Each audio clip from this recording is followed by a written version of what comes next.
This is my dog, Yahtzee. He is a 3-year-old silver poodle. He's full of energy. He's a little bit dingy.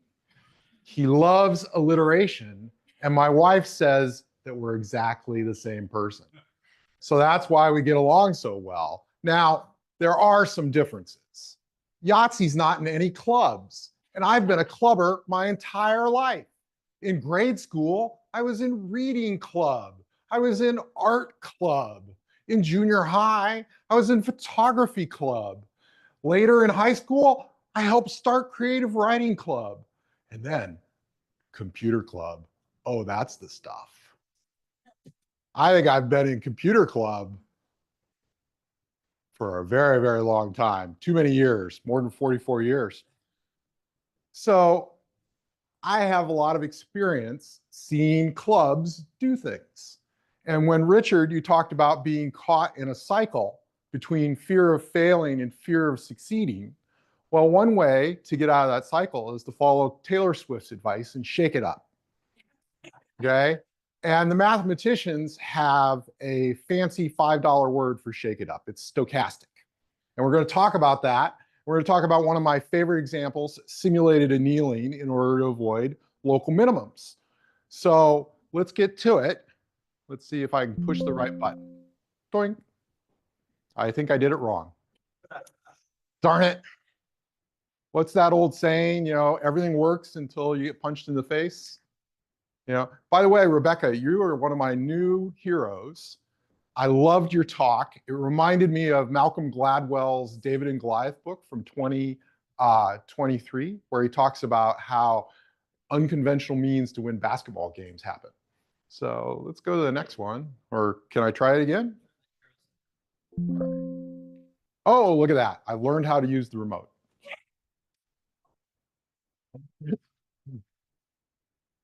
All right, so Yahtzee and I like alliteration, hence the pondering previously profitable phenomena. So, and the basic gist of these phenomena is don't get stuck in a local minimum. What the heck is a local minimum? There's a beautiful slide later, but I'll spoil the punchline. Imagine that you're in a valley and you get an order from on high to find the lowest place. Well, you're in a valley, so you look around and you're like, it's right there. It's at my feet. But if you were to climb some of those hills or over one of those mountains that creates the valley, you would see that 10 miles, 20 miles, 100 miles away, there is a much greater minimum point. So when you get stuck in that cycle, I would posit that you are caught in a local minimum and you need to be stochastic, shake it up. So we're going to talk about that a little bit. We're also going to talk about how Dungeons and Dragons went from dragging and dying to growing and thriving by shaking it up. The military has a name for what I term the scientific method of come up with a hypothesis, come up with an experiment, execute the experiment, learn from the experiment. We're going to talk about that. And we're going to talk about two major types of organization, the spider and the starfish. And I'm going to advocate that we can grow by being more in the starfish mode. I'm not saying kill the spider. I'm just saying let's add some starfish to it.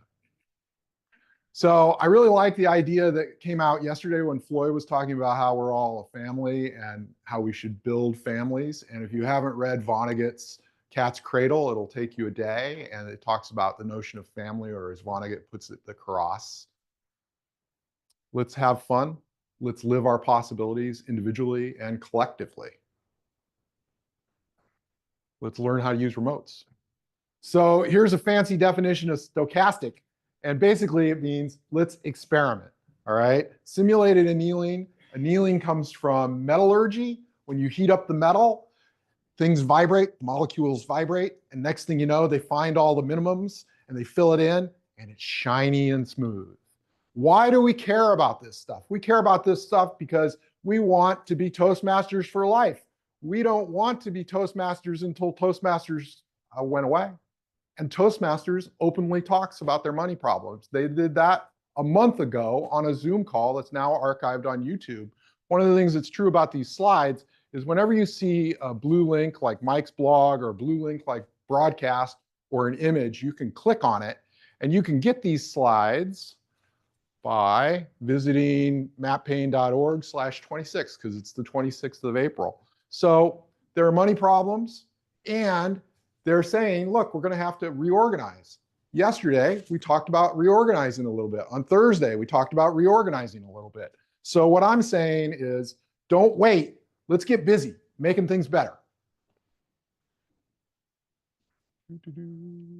All right. So let's experiment. Let's talk about 3 previously profitable phenomena. Hopefully, some of you have not yet heard the story of Gillette and its razors. Back in the day, decades and decades and decades ago, Gillette was going bankrupt. They couldn't sell anything. You know, they said, Don, our razor is the best. You should buy it. And Don's like, are you crazy? I don't want to buy that razor. It costs a heck of a lot of money. They were stuck. They were stuck in a local minimum. So what they did is they experimented. They said, you know, if we give away the razor and then someone buys 100 razor blades, then we're going to be in the black. We're going to be in the profit. So, okay, we're going to do that. Floyd, thanks for shopping today. Here's a free razor. Take it home to your family. Your son and husband will love it. And they did because it was a great razor. But it had a quirk. It only worked with Gillette razor blades. Brilliant. Absolutely brilliant. Those of us like Mark and I who've been in computers forever remember when there was token ring and Ethernet and NetBEUI and all these different standards.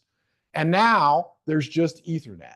And the thing about the Ethernet that's really neat is it creates what Lawrence Lessig calls the comedy of the commons. The tragedy of the commons is I eat everything off the buffet and you go hungry. But there are other things where if we have a shared standard, we all thrive. A rising tide lifts all boats. And Ethernet is a simple example of the comedy of the commons. So is open source software an example of comedy of the commons. Now, Dungeons and Dragons is a really, really interesting tale. And you can click on Phil Edwards' YouTube and hear about it for about 38 minutes if you want to. It's a fascinating story. But the gist of it is the Dungeons and Dragons people, they were caught in a local minimum right about here. It was not looking good for them. There was not enough steaks in the freezer, not enough cheddar in the bowl. They needed money. You know any other organizations that are like that? So what they did is they said, look, everybody, we're gonna relax. And if you want to make a game that has the same basic mechanics as Dungeons and Dragons, we won't sue you. As long as you don't take our materials, erase our name, put your name on it, we won't sue you. As long as you give us a tip of the hat, a citation, a reference, we won't sue you. And you know what happened is the economy around Dungeons and Dragons and tabletop gaming just took off tremendously. And it was a comedy of the commons.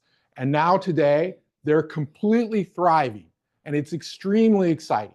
Now, those of you that are familiar with this story will be tempted to tell the seedy after story where they tried to claw some things back, got smacked around, and changed their mind. That's a fascinating story, and it's unrelated to the point that I'm attempting to make. So, I talked about local minimums. I gave the example of you're in the valley and you're looking for the lowest point and you really need to look beyond the hills and mountains. Here is a lovely thing from math class. I hope it does not trigger anyone. I personally have wonderful memories of math class. I had this classmate. Oh, wow, she was great. Okay. So as we move forward with pondering these possibilities of how to escape the local minimum by shaking it up and being a little stochastic to find a way, we need to remember what the military does, which is over and over again, they OODA. They're in an OODA loop. They're observing what's happening. They're orienting, making a hypothesis. They're deciding which hypothesis to test and how to test it, and then they're acting. And there's been some of that recently. In 2023, I think, Rail Talkers, one of District's 24 fantastic clubs, did a one-day unconference called Breadwinners. What a delightful tip of the hat to Toastmasters. Toast, bread, masters, winners, breadwinners. And unlike this conference, where there was planning and rehearsing and submitting the slides in advance and all of those things that are very standard when you go to a lot of conferences, you would just show up. I asked my friend from Reveliers, who's never been to a contest, Kurt Ryder, one of the best speakers I've ever met, to come talk. And he did, and he just nailed it. It was so beautiful. So more unconferences is one of the proposals that I hope you ponder, because it's been previously successful. Bar camps are a thing that goes back maybe 20 years or more. Omaha has an amazing bar camp. Instead of a one-track conference like this one, it's a four-track conference. They have technology, entrepreneurial, creative and arts, and kitchen sink. It's incredible. I encourage you to go. The talks are 20 minutes long. It's super fun. And wouldn't it be great if people who went to bar camp learned that Toastmasters existed, learned that there's this amazing tool set where they can get better, kind of like the open gaming license introduced more and more people to tabletop gaming. And then what did they did? They took their money and they ended up funding the people who wrote the original D&D. So if you Google coffee talks, there's tons and tons of variation. The basic idea is let's get together for coffee and talk with each other, maybe give each other some feedback. There's a thing in the agile world, which is big in computer programming right now, called Lean Coffee. I encourage you to click on the link. It has some very, very concrete rules around brainstorming and having discussions and all of that kind of thing. And lastly, almost lastly, I want to emphasize the idea of the starfish. There's two ideas with starfish. One that I've known for a long time, which is on the bottom. A child and an adult are walking along the beach. There's starfish everywhere because it's low tide. The child bends down and takes one of the starfish and puts it back in the ocean, and the adult scoffs. The adult is being a crab. Why do you do that? You can't save them all. Why bother? And the child, always the teacher, the child, says to us, well, I saved that one.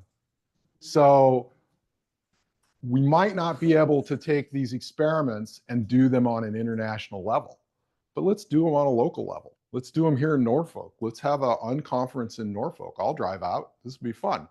Let's have Toastmasters unconference in Omaha. Let's invade the Omaha Bar Camp in August when it happens again. Let's give some talks. Let's get out there. And lastly, there's this idea of the starfish and the spider, which I learned from Rachel Myers, a computer programmer who is awesome for many reasons, one of which is she has a bachelor's degree and master's degree in philosophy, not formally trained in computer programming. It's amazing how often that happens. And she points out that centralized organizations are the spider model, where the spider's at the center of the web controlling things.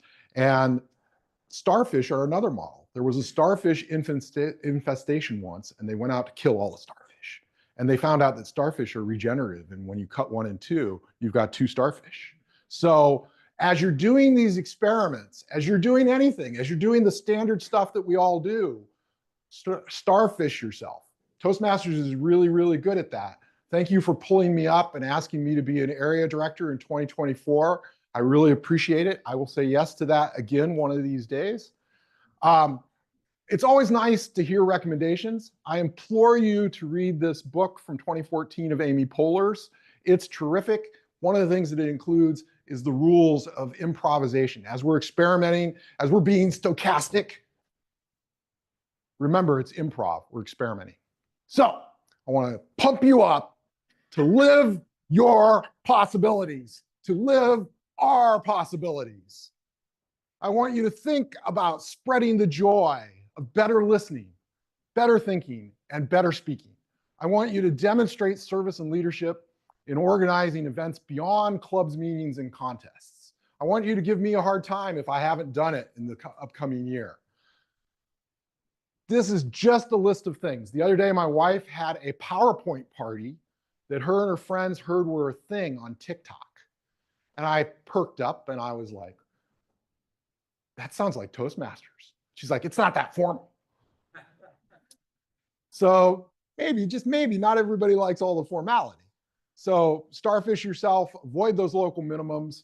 And the other day I was talking to you just yesterday, Pam, and I said, you know, Jessica taught me that Toastmasters, we have to do certain things. We have to do A, B, C, and D. We have to have conferences. We have to have contests. We have to do quarterly reports. But you know, there's nothing stopping us from doing the rest of the alphabet. Let's live our possibilities. Thank you.